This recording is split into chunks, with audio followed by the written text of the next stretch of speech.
ஃபேமிலியே எங்கே கிளம்பிட்டோன்னா கீர்த்திக்கு காலேஜில் ஓரியன்டேஷன். ஸோ அதுக்கு தான் கிளம்பி போயிட்டே இருக்கோம். யூஷுவல் லேட்டு தான். அவங்க வந்து 11 இருக்க சொன்னாங்க. பட் நம்ம வீட்டிலேருந்து ஸ்டார்ட் பண்ணதே 11. இந்த மேகாவால் ரொம்ப அமக்கலாம். அந்த ட்ரெஸ்ஸு போடவே மாட்டேன்னு ஒரே அமக்கலாம். அவளை போட வச்சு அவளுக்கு சாப்பாடு கொடுத்து கூட்டு வரதுக்காட்டி ரொம்ப லேட் ஆகிடுச்சு.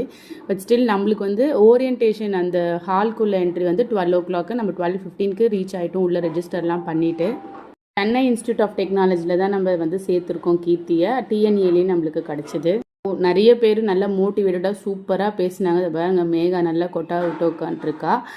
பேரண்ட்ஸ் தான் வந்து எல்லோரும் ஆர்வமாக கேட்குறாங்க. பசங்களுமே வந்து காலேஜ் இப்போ சேர்கிற பசங்களுமே கொஞ்சம் லெத்தாஜிக்காக அப்படியும் இப்படியும் பார்த்துட்டு தான் இருக்காங்க. பிகாஸ் அவங்கள சொல்லியும் தப்பு இல்லை. ஏன்னா 8 மந்த்ஸாக அவங்க வந்து லீவில் வீட்டில் இருக்கிறதுனால திடீர்னு 1 hour உட்கார வைக்க முடியல அவங்களாலையுமே.